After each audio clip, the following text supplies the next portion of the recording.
también estar acá compartiendo, un privilegio verlos a todos nuevamente. Vamos a buscar la carta de Pablo a Colosenses.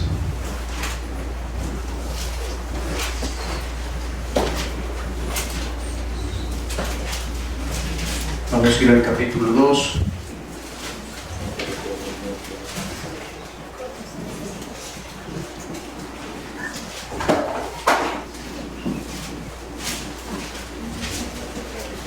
Y hoy en día, hermanos, el grueso de la población, el común denominador de las personas, no discute de filosofías, ni habla de cosmovisiones, ni se hace preguntas importantes quizás, pero no se hace preguntas así filosóficas de quién soy yo, cuál es el propósito de mi vida. Eso ha quedado a un lado, pero realmente, hermanos, cada persona tiene una filosofía de vida. Cada persona ha sido moldeado por el pensamiento y las ideas de los hombres. Así que aunque la gente no hable de filosofía, no hable de cosas así, siempre tiene un estilo de vida que refleja esas ideas. Así que hay un montón de personas viviendo de manera práctica ese tipo de filosofías. Por ejemplo, voy a hablar de estilos de vida, porque es lo que la gente más ve. Y hay estilos de vidas, por ejemplo, hay personas que viven pensando de que yo soy mi propio proyecto. Ellos tienen un estilo de vida que buscan constantemente buscar una mejor versión de sí mismo. Se enfocan en su bienestar, en su imagen, en la satisfacción personal por encima de todo. Pero ¿qué hay detrás de este estilo de vida? Detrás de este estilo de vida están las ideas de Jacques Rousseau. La filosofía que está detrás de esto es el individualismo expresivo, el humanismo secular. Y la principal idea de esta filosofía es que la verdad está dentro de uno mismo y que el propósito de la vida es encontrarse. Por eso yo tengo que encontrar una mejor versión de mí. Y tiene que ser fiel a uno mismo. Lo importante es lo que yo creo, ¿verdad? Se ignora cualquier autoridad extrema o cualquier tradición. El individuo se convierte en Dios de su propio universo. Y aunque la gente que no hable de filosofías, pues realmente vive la filosofía. Hay otro estilo de vida, y algunos se van a acordar de esto, porque es el solo se vive una vez, la filosofía de solo se vive una vez, que se caracteriza por buscar el placer inmediato, el consumo de experiencias. Es que la vida es una acumulación de experiencias. Es lo que venden los tiktokeros, ¿verdad? Viajes, comidas, fiestas, experiencias. Y la idea es evitar a toda costa el sufrimiento, el compromiso a largo plazo, sacrificarse en el presente. Es mejor ser un nómada, ¿verdad? Un nómada, y ahora está de moda los nómadas digitales, buscando experiencias. ¿Y qué hay detrás de eso? Está la filosofía del hedonismo. La filosofía de los epicúreos. Son los epicúreos modernos. ¿Cuál es la idea principal de esto? Es el buscar el placer como bien supremo en la práctica. La persona dice, en la práctica la persona no dice yo soy un hedonista, pero simplemente vive buscando la próxima experiencia y el próximo estímulo.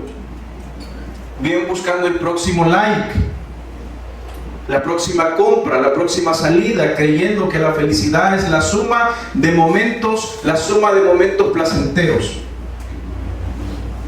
Un hedonista moderno, filósofo, es Jeremy Bentham. Hay otro estilo de vida, es el ver para creer. Estas personas viven y forman su vida de manera bien práctica. Ellos no creen en lo espiritual, no van a las iglesias. Todas sus decisiones están en qué me produce mayor beneficio, en el dinero, en la ciencia, en lo material. Nada se puede medir ni comprar porque no hay realmente algo después. Tengo que ver algo para creerlo. Y entonces su vida gira alrededor de la utilidad y de las cosas materiales, de la practicidad de la vida. Así es que, ¿qué está detrás de este estilo de vida? ¿Qué está detrás de este estilo de vida? Se oía duro, sí, muy cerca está. A veces hay que predicar sin micrófono. ¿Qué hay detrás de este estilo de vida? Está el materialismo, el cientificismo, que la idea principal es que aunque estas personas no lean sean científicos, viven como que si el mundo espiritual no existiera. Sus principios elementales son la economía, la biología, la sociología. Su seguridad está en su cuenta bancaria y su esperanza es la tecnología. Ese es el tipo de personas que viven ver para creer, ¿verdad?, en lo material. Y el último expositor, uno de los modernos, o no tan moderno pero que desarrolló estas ideas, uno entre tantos, es un famoso Augusto Comte, no es el técnico del Inter, por cierto. Hay otro, voy a mencionar otro, y es el estilo de vida. Cada quien vive de acuerdo a lo que cree. Es un estilo de vida de tolerancia absoluta. Evitan juzgar a cualquier persona y cualquier comportamiento ajeno, porque lo bueno que es para ti probablemente no sea bueno para mí, lo bueno para mí no es bueno para ti, así que cada quien viva su verdad. Y esto es un relativismo moral, y cada quien busca hacer lo que bien le plazca a costa de los demás. La persona cree que no existen verdades absolutas, y esto genera una vida sin cimientos sólidos, donde la moral cambia según el sentimiento del momento o de la presión social. Bueno, las raíces de este pensamiento se encontraban en Friedrich Nietzsche. Y finalmente hay personas que se identifican, o que su identidad depende totalmente de sus logros, de su carrera. A estas alturas todavía se enojan cuando no les dicen licenciados o ingenieros o pastores, ¿verdad? No, aquí dice pastor, dice mi camisa, miren. Entonces, su identidad depende de eso, de sus logros, de sus carreras, de su estatus social, y son personas cuyo cimiento está en el valor que puedan encontrar como personas en la sociedad. Y estas personas valoran a otras personas de acuerdo a la función o a la utilidad que estas personas puedan darles a ellas. Y esto, lo que está detrás de esto es el pragmatismo y el existencialismo. Y para esto, pues, el mayor referente es Sartre. Así es que, quieras o no, hermanos, nuestro estilo de vida, o en el mundo, quieras o no, el estilo de vida con el que se vive, realmente está reflejando lo que realmente creemos. Somos, hermanos, lo que creamos, lo sepamos o no. Allá afuera hay un mercado de ideas que está vendiendo las cosas. Así que en esta porción de la Escritura, me tiré toda la introducción antes de leer el pasaje. Lo hicimos al revés, pero vaya conmigo a Colosenses capítulo 2 y vamos a ver la suficiencia de Cristo contra o versus el vacío de la humanidad. Vamos a ver cómo en Cristo reside la plenitud absoluta de Dios. Por tanto, toda filosofía humana es vacía frente a la suficiencia que podemos encontrar en Cristo. Colosenses capítulo 2, vamos a leer los versículos del 8 al 10. Vamos a ponernos en pie, vamos a leer esta porción y vamos a orar. Pablo dice en el capítulo 2 de Colosenses, versículos del 8 al 10: mirad que nadie os engañe por medio de filosofías huecas y huecas sutilezas, según las tradiciones de los hombres, conforme a los rudimentos del mundo y no según Cristo, porque en Él habita corporalmente toda la plenitud de la deidad, y vosotros estáis completos en Él, que es la cabeza de todo principado y potestad. Vamos a orar. Buen Dios y Padre, gracias te damos por esta tarde, por esta mañana tarde, que nos permites estar reunidos para aprender de tu palabra. Señor, ayúdanos a entender realmente qué es lo que está en nuestra cabeza, qué es lo que hay ahí. Ayúdanos a sacar toda la basura que hay dentro y llénala, Señor, con tu palabra. Permítenos, Señor, ser diligentes en el estudio de tu palabra y apropiarnos de estas verdades eternas para que podamos ver el mundo como tú lo ves, para que podamos ver el mundo realmente como el mundo es. Ayúdanos, Señor, a pensar de una manera como Cristo, bíblicamente. Ayúdanos, Señor, a no ser llevados por las ideas, a estar cimentados en lo que somos nosotros y en lo que tú quieres que seamos. Gracias, Padre, en el nombre de Jesús. Amén.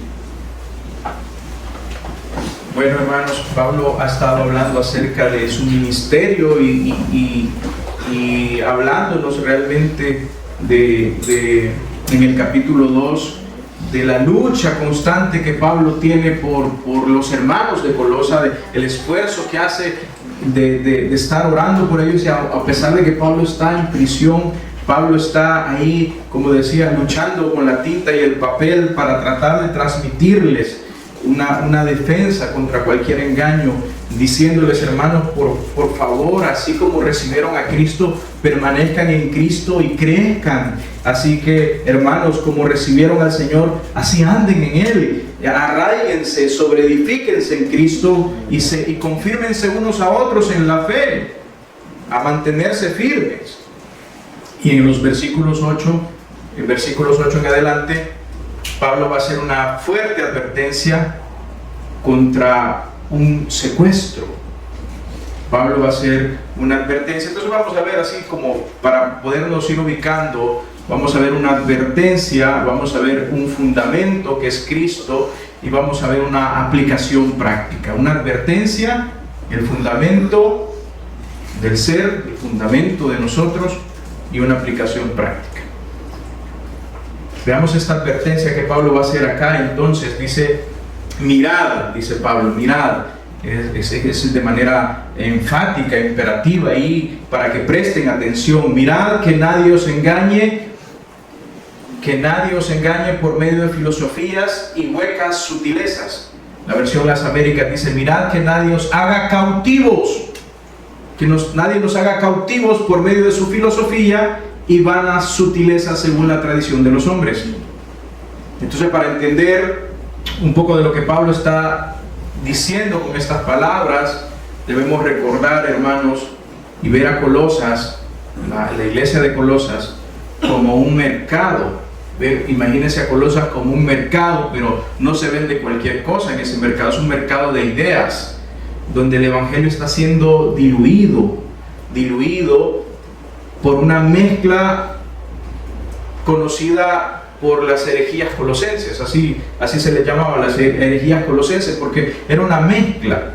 La iglesia de Colosas no estaba simplemente abandonando a Cristo, no estaba dejando a Cristo. La iglesia de Colosas no se estaba yendo tras otros dioses, sino que estaba intentando añadirle cosas. ¿Verdad? Como cuando el hombre que ordeña la vaca lleva la leche pura, pero llegar a la casa saca 2 litros y le mete 2 litros de agua, ¿verdad? Le pone a la leche y le pone otras cosas. Entonces las herejías de los colosenses de esa ciudad estaba tratando de diluir a Cristo y mezclarle cosas, intentando añadirle cosas a Cristo.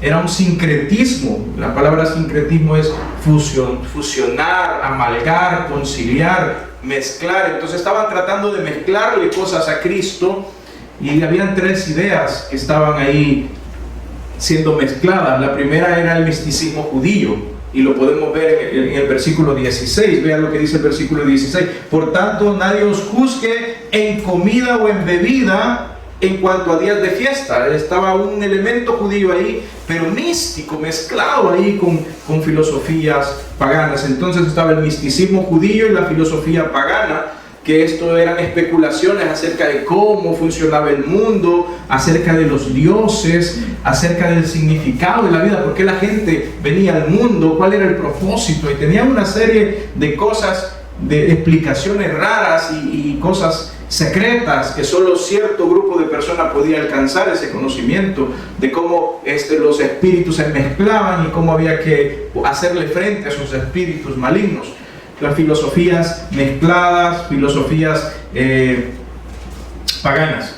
Y la tercera idea era el gnosticismo que iba iniciando. No había un desarrollo de esa idea del gnosticismo, pero estaba ya en sus pañales. Y la idea era principalmente que la materia es mala y el espíritu es bueno. La materia es mala, el espíritu es bueno. El significado de la vida es lo que dicen los griegos y mezclado ahí con las ideas de los judíos. Entonces era una mezcolanza y todo, y traer todo esto y sumárselo a Cristo. Entonces, más o menos decir así: Cristo más las observancias judías igual a salvación, por decirlo así.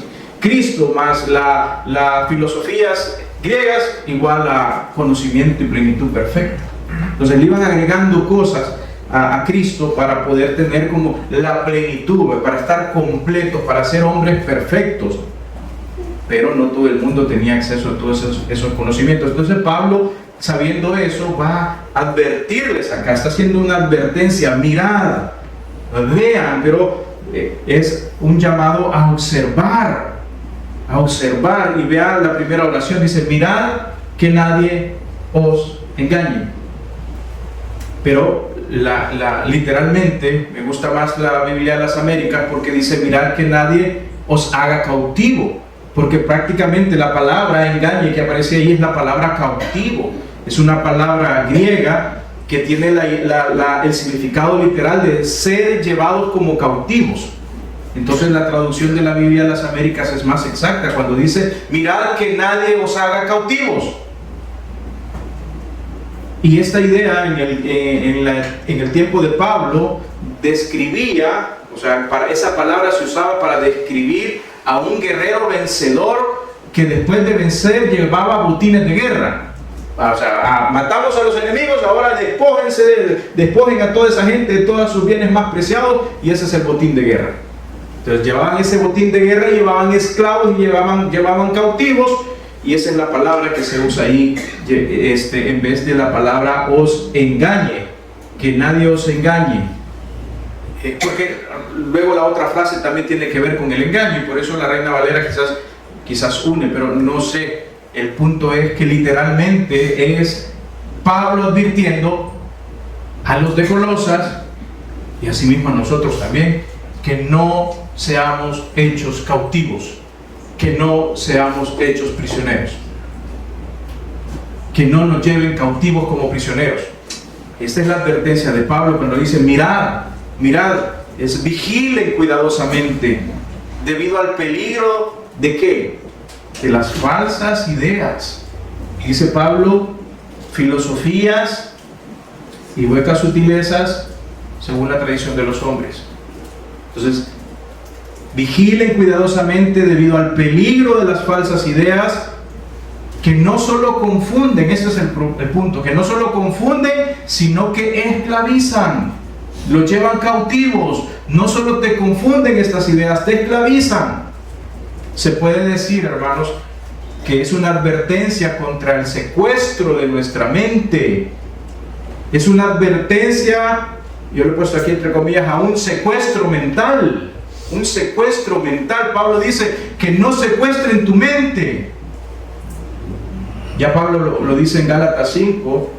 De otra manera dice: estad pues firmes en la libertad con que Cristo nos hizo libres, y no estéis otra vez sujetos al yugo de esclavitud.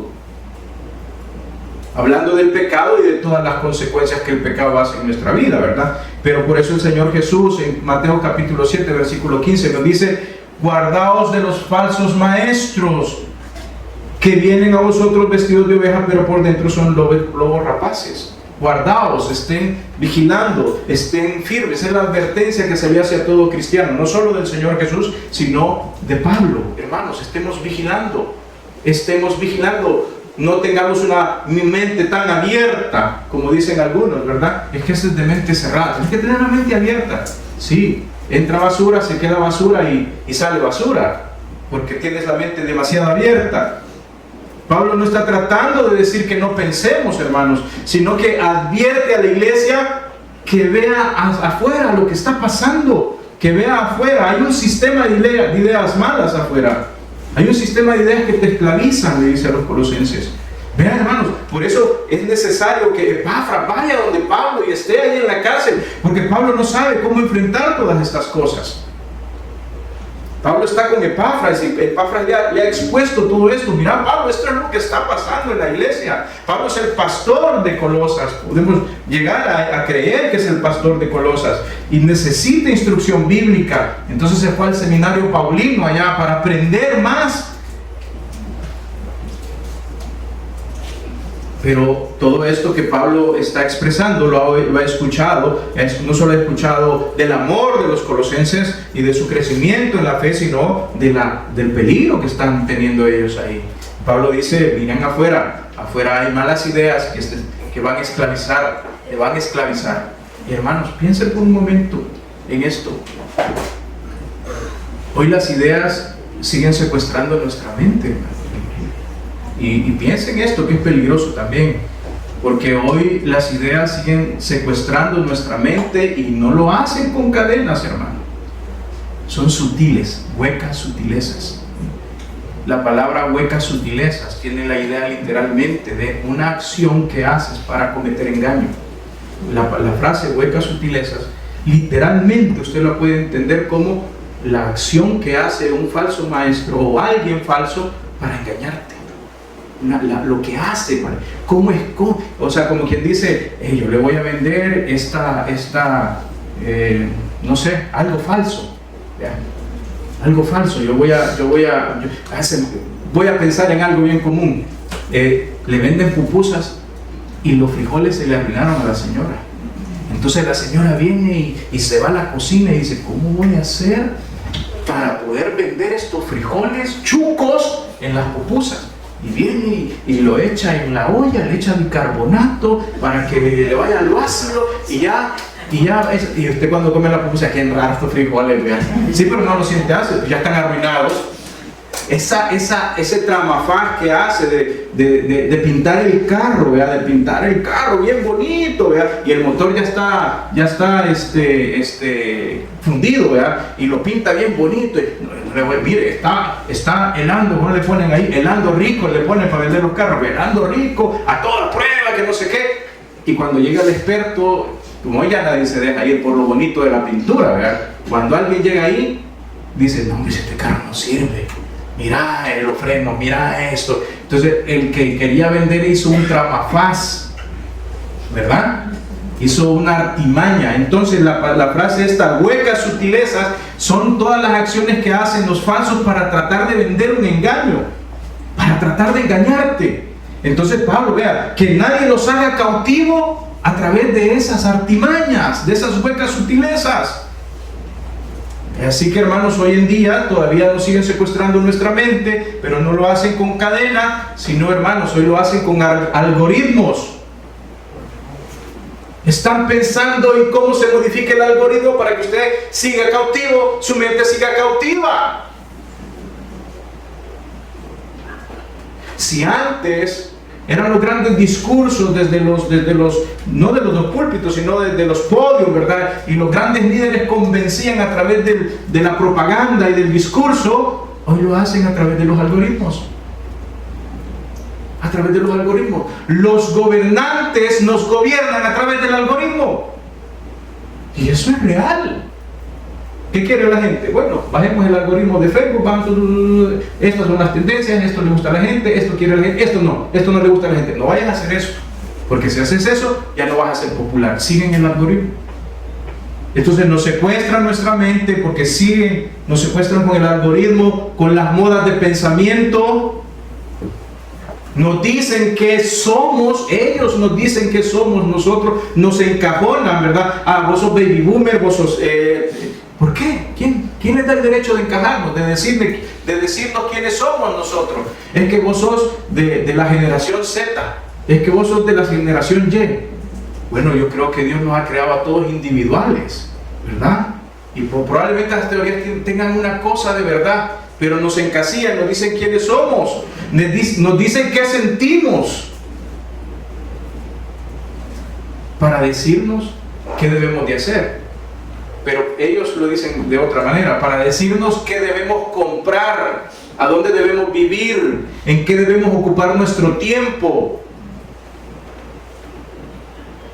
Eso es lo que está pasando.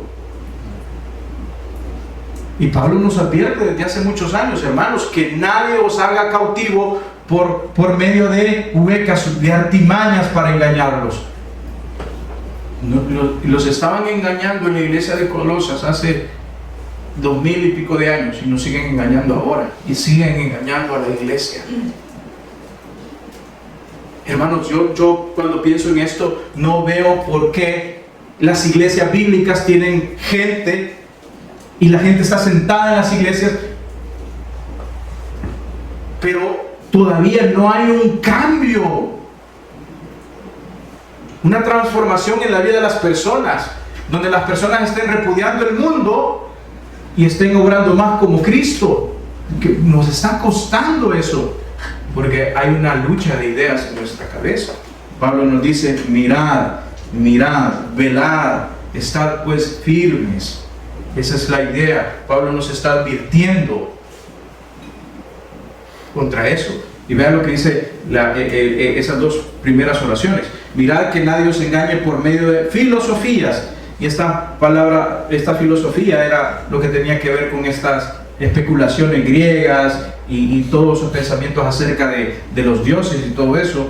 Todo se le nombraba filosofía. Y dice la tercera oración, vean, según las tradiciones de los hombres. Según las tradiciones de los hombres. La Biblia de las Américas dice conforme a los principios elementales del mundo. Los principios elementales del mundo. Hay una palabra ahí, principios elementales, esa frase es una sola palabra que significa los elementos del mundo. O sea que estamos siendo engañados de acuerdo a los elementos del mundo.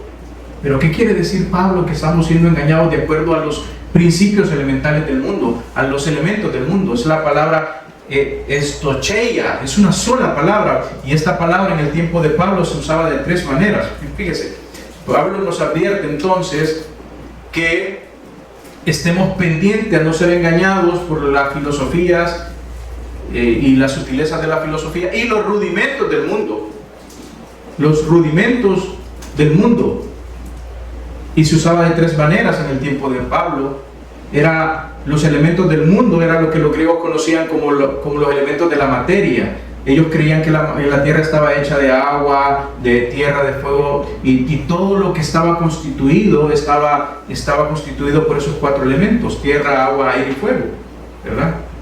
Entonces, si tú tenías temperatura porque tenías una gran infección, decían: ay, es que el fuego está el elemento fuego está muy alto, algo así.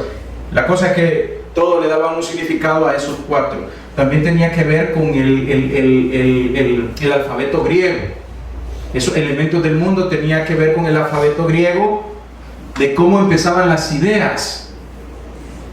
No sé si usted ha oído el dicho. Dice, cuando usted quiere referirse a algo básico, dice: no, hombre, si este es el ABC de las cosas, dice uno, ¿verdad? Donde está lo básico, tenemos ese dicho. Los griegos lo tenían. Este era el alfabeto con el que se crea la ciencia. Esos eran los elementos del mundo. Entonces se refería a los principios básicos de la enseñanza ya sea de un pensamiento de una religión. Y por último se refería al pensamiento griego de los espíritus o las deidades, porque se creía que ellos estaban o tenían que ver con el origen de las cosas, ¿verdad? ¿Se acuerda? Había un Dios grande, ¿verdad? Y de este Dios salieron un montón de dioses chiquitos, ¿verdad? De espíritus que emanaban de ese Dios grande, y esos formaron todo lo que existe. Y luego hubo un espíritu que emanó, y de ser tan bueno se fue separando y se hizo malo, y eso creó la materia, las cosas malas. Ese era Satanás, y Jesús era una emanación más de ese Dios. Entonces esos eran como los elementos básicos. Vean, las ideas, esas eran las ideas que dominaban a la gente, que decía, esto ha sido creado así, los dioses no gobiernan, los espíritus están ahí, el espíritu del árbol, ¿verdad? El espíritu que está en ese chucho, ¿verdad? Le daban personalidad a las cosas, porque de alguna manera creían que los espíritus estaban en esas cosas. Así es que esto eran los elementos del mundo, los rudimentos del mundo, los rudimentos de los que habla Pablo ahí cuando dice de tradiciones de los hombres, y donde dice rudimentos del mundo, conforme a los rudimentos del mundo, los elementos del mundo. Así, hermanos, Pablo se está refiriendo entonces a las cosas básicas de las filosofías y de la religión que estaba queriendo entrar en la iglesia. Pablo se estaba refiriendo a la mezcla del legalismo judío y del misticismo griego o pagano, que pretendía ser necesario para la plenitud. Por eso dice rudimentos, o sea, los elementos. O sea, Pablo les está diciendo, la gente de afuera les está diciendo que esas cosas básicas, esos elementos del mundo, el ABC, los elementos de la materia, todo eso debe ser básico, y usted tiene que traérselo acá y unirlo a Cristo para que usted sea completo, para que usted sea pleno, para que usted pueda entender la realidad y luego poder trascender de ser un hombre normal y a ir creciendo a niveles de maestro y todo eso, que eran las tradiciones de esta gente. Entonces Pablo está advirtiendo contra eso. Les dice, mirad que nadie os engañe por medio de filosofías y huecas sutilezas, según las tradiciones de los hombres, hablando del legalismo judío, conforme a los rudimentos del mundo. O sea, una sola mezcla, conforme al rudimento del mundo, y aquí está, y no según Cristo, y no según lo que han aprendido. Por eso Pablo en el 6 les dice, por tanto, de la manera que habéis recibido al Señor Jesucristo, andad en Él. No tienen que agregarle nada más. Seguir estas cosas esenciales que la gente dice que son esenciales para la vida, es no seguir a Cristo. Hace unos días, hermanos, estábamos en una capacitación de cómo manejar las conversaciones difíciles en el lugar donde yo trabajo. Y ahí hablaba de que para tener el control de nuestras emociones hay que tener una mente zen. Y me dio mucha tristeza, porque hay gente que dice que es cristiana y recibiendo esa capacitación, y entonces cuando les tocaba participar decían, es que hay que tener la mente zen, y que la mente zen es el control de nuestras emociones y que no sé qué. Y yo pedí la palabra y le dije, hermanos, porque incluso cuando empezamos la capacitación hicimos una oración. Yo prefiero entenderlo como Pablo dice, que no nos ha dado Dios espíritu de cobardía, sino de paz, de gozo, ¿y qué? Dominio propio. Es parte de nosotros como cristianos aprender a tener dominio propio. El Espíritu Santo nos capacita para tener dominio propio. No podemos hablar nosotros de una mente zen, porque eso prácticamente es una filosofía hindú, que habla de los chakras y todas esas cosas. No podemos. Entonces, vea, yo solo pensando en esto y luego viendo este texto decía, ¿cómo fácilmente podemos mezclar el cristianismo con todas estas ideas, ¿verdad? Y los cristianos la comen. Y todo hablando, y después ya todos hablando de la mente zen, que hay que tener mente zen. Entonces yo digo, ¿qué les enseñan en la iglesia? ¿Qué les enseñan a estas personas en la iglesia? Eso es lo que estaban haciendo estas personas, mezclando los rudimentos del mundo con Cristo. ¿Cómo puede ser posible eso, hermanos? Por eso Pablo dice, mirad que nadie os lleve cautivo. Ahora Pablo en el versículo 9, vea, dice, versículo 9, porque en él, hablando de Cristo, porque acaba de terminar hablando de Cristo, dice en el versículo 8, y no según Cristo, o sea, siguen esas filosofías, esas ideas, esas tradiciones del hombre, esos rudimentos del mundo, y no según Cristo, porque en Cristo, versículo 9, porque en Cristo habita corporalmente toda la plenitud de la deidad. Este es el fundamento, ya vimos la advertencia, hoy veamos el fundamento del ser. Porque aunque no me gusta mencionarlo, hermanos, Cristo nos dice quiénes somos, es el fundamento de nuestro ser. Fíjense que cuando nosotros hablamos del llamado en teología, nos quedamos cortos con la explicación, porque creemos que Dios nos llama, ¿verdad? Dios nos llama, pero Dios no nos llama solo vengan, no, Dios nos llama a hacer algo.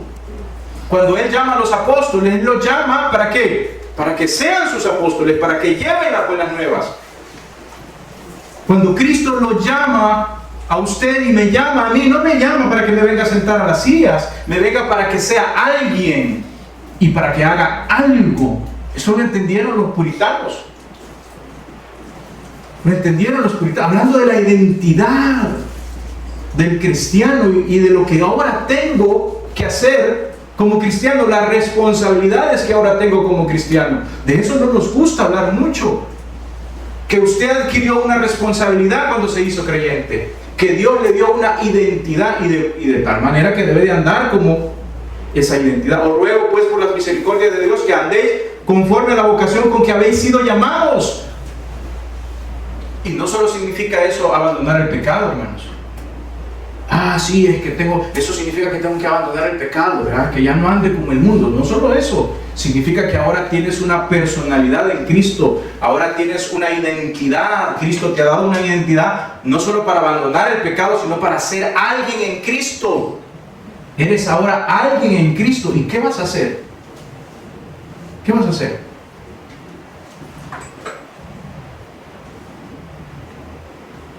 Cristo nos ha llamado y por eso nos ha dado nuestros dones. Le ha dado a ustedes dones. Y no los ha tirado así. Nos ha dado nuestros dones y esos dones que el Espíritu Santo ha puesto sobre nosotros encajan perfectamente con la identidad que tenemos en Cristo y con nuestra creación individual. Dios nos ha creado individualmente, no somos iguales. Y de acuerdo a nuestra, digámoslo así, a nuestra personalidad que tenemos, Cristo nos transformó. Y ahora pone esos dones para que seamos personas nuevas en Cristo. Que no vegetemos, sino que actuemos. Que no seamos solo oidores de la palabra, sino hacedores de la palabra. Entonces tenemos una identidad completa en Cristo. Estamos completos en Cristo. No me complementa si tengo trabajo, no me complemento si tengo esposa, no me complemento si tengo un buen sueldo, no, eso no me identifica a mí. No debería de identificarme a mí. A mí me identifica Cristo. Y lo que yo hago ahora lo vivo en la fe del Hijo de Dios. Entonces no solo me alejo del pecado, sino que hago aquello por lo cual he sido llamado. Pablo era un judío, era un judaizante. El Señor lo llamó y ahora ¿qué es? Es un apóstol a los gentiles. Era un apóstol a los gentiles. Entonces él sabía cuál era su llamado. Él sabía a lo que Dios le había llamado. Le había llamado de muerte a vida, ¿verdad? Le dio muerte a vida en ese llamado, ¿verdad? Para aquellos que estudian el orden salud y vean, hay un llamado ahí, pero ese llamado no sobresalte, es un llamado, vente y ahora te doy una personalidad, te doy una identidad. Cristo en vosotros, la esperanza de gloria. Ahora lo que vivimos debemos vivirlo para Cristo y hacer las cosas que Cristo espera que hagamos. Tenemos una identidad completa ahí, no tenemos que andar buscando nada. No tenemos que lograr algo para llegar a una satisfacción. No tengo que culminar algo para decir, ahora estoy completo. No, culmínalo porque eres disciplinado, porque crees que eso va a servir al llamado que Cristo te ha hecho. Culmínalo, está bien, sé diligente, pero eso no te hace perfecto. Esas son herramientas, lo que sea. Cristo es el fundamento del ser. Cristo es el fundamento del ser del hombre. Cristo es nuestro fundamento. Cristo es nuestra identidad. Es la plenitud que tenemos en Cristo. Vean lo que dice el 9. Porque toda la plenitud de la deidad reside corporalmente en Él. La Biblia de las Américas. Biblia, la Reina Valera. Porque en Él habita corporalmente toda la plenitud de Dios, deidad. Y es fascinante, hermano, pero verdaderamente fascinante, porque Pablo es preciso aquí matemáticamente. Mire, él está cerrando la puerta a cualquier herejía con este versículo 9. Mire, vea el desglose de este versículo 9. Vea, el verbo principal es una frase, o sea, es una palabra, pero aquí lo pone en una frase.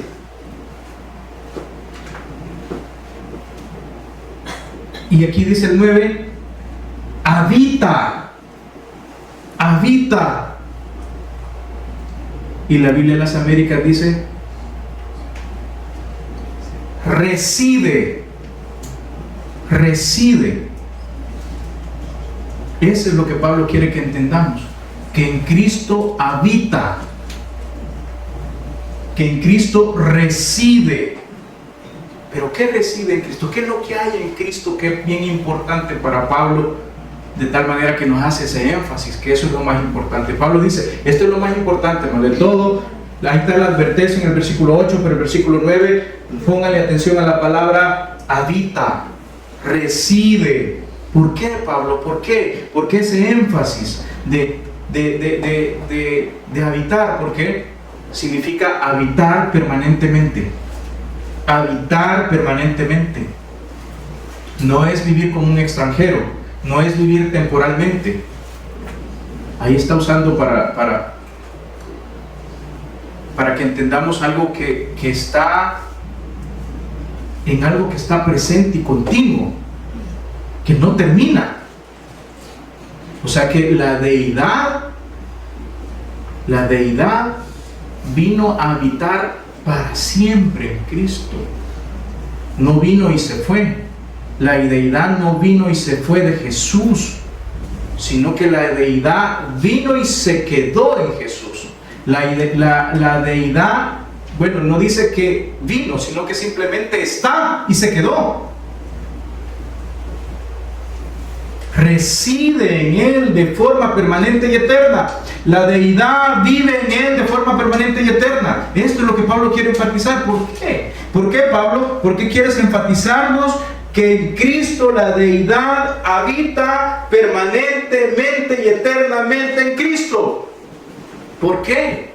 Porque eso es lo más importante y porque eso me va a servir para estar atento ante las ideas del mundo y que mi mente no sea cautiva. ¿Por qué? Pablo no dice que solo una parte de Dios está en Jesús. Pablo afirma que no falta nada. Pablo afirma que no falta nada. Dice, porque toda, esa palabra toda es de que está completo. Toda, no parte. No el 20%, no el 30% de Dios, no el 40% de Dios, no el 100% de Dios. Pablo está afirmando con esa palabra toda, y aquí en la Biblia dice, porque en él habita corporalmente toda la plenitud de la deidad, toda, el 100%. Está afirmando que no le falta absolutamente nada a Cristo de Dios. Y note, para los falsos maestros decían que toda la deidad, los atributos de Dios y Dios estaba en varios ángeles. Los falsos maestros decían, de ese gran Dios se fueron saliendo un montón de dioses y espíritus y ahí va parte de Dios. No, Pablo dice, el 100% de la esencia divina está concentrada en un solo hombre. El 100% de la esencia divina está concentrada en un solo hombre. Y fíjense que hay dos palabras en el idioma original para el uso de la palabra divino, que es divinidad o tener la cualidad divina, o sea, tener las cualidades de Dios. Hay dos palabras que se usan, dos palabras. Pablo elige la palabra más fuerte posible. Pablo elige la palabra más fuerte posible para describir la naturaleza de Dios. O sea que esa palabra divinidad es la palabra más fuerte que pudo encontrar Pablo para decir que se estaba refiriendo a Dios, a la esencia de Dios. En otras palabras, no estaba diciendo Jesús es un Dios, como dicen los testigos de Jehová e interpretan Juan 1:1. Jesús es un Dios. No, Pablo está diciendo Jesús es el Dios. Jesús es el Dios. Así que Pablo está diciendo que no solamente tiene rasgos parecidos a Dios, no, tiene los rasgos puramente de Dios, tiene los rasgos divinos. Es que se parece, no se parece, es por encima de cualquier cosa. Y dice, y vea, ¿en dónde? Y aquí está el ataque de Pablo, la defensa del ataque de Pablo a la filosofía que decía, la materia es mala, lo espiritual es bueno, ¿verdad? El cuerpo es malo, el espíritu es bueno. No, dice Pablo, ¿y saben dónde habita Dios? En su cuerpo, en la materia, en el propio cuerpo de Cristo. Habita corporalmente toda la plenitud de la deidad. Es en la forma de su cuerpo. Este es un golpe contra los gnósticos. Para ellos, Dios nunca se mezclaría con la materia, hermanos. Eso era inconcebible. Pero Pablo afirma que toda esa plenitud reside en el cuerpo humano resucitado de nuestro Señor Jesucristo. La ubicación es en Él. Y la esencia es toda la plenitud. Y la naturaleza es corporalmente. Por eso llegamos a decir que Cristo es 100% humano y 100% Dios. Ahora veamos la parte práctica. Viendo Pablo dicho de que realmente no hay nada que pueda superar a Cristo, porque realmente Él es Dios en cuerpo humano. Ve el versículo 10. Y vosotros estáis completos en Él. Y vosotros estáis completos en Él. Hay una implicación práctica ahí de lo que acaba de decir, esa palabra completos es importante.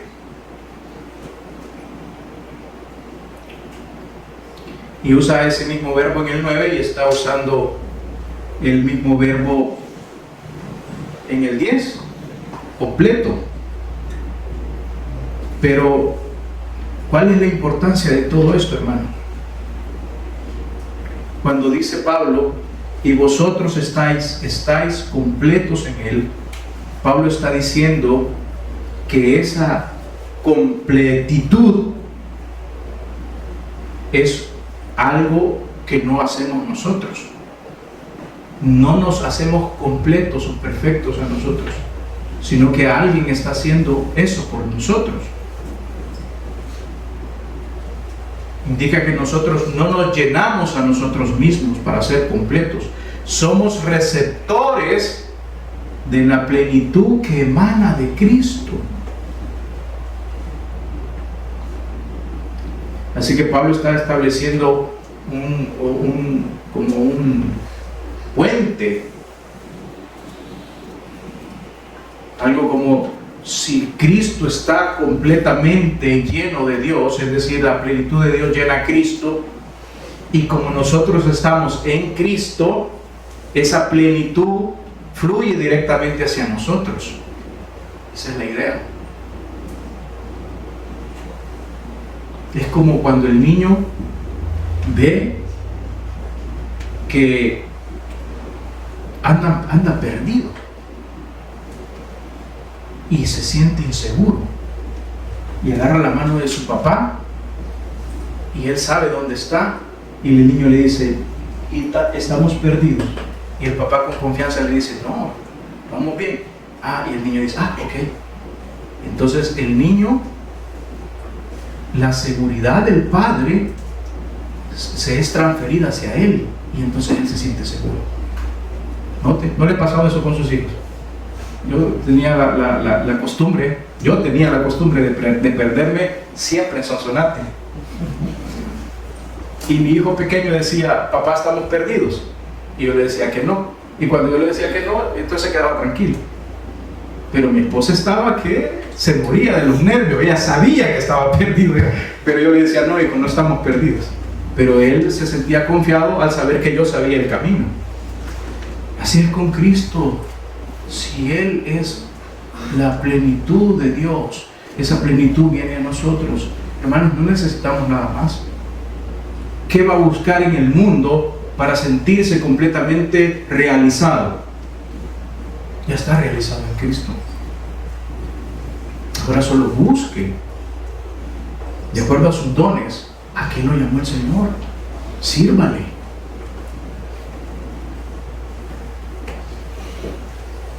Así que, repito, si la plenitud de Dios que llena a Cristo y nosotros estamos en Cristo, esa plenitud fluye directamente hacia nosotros.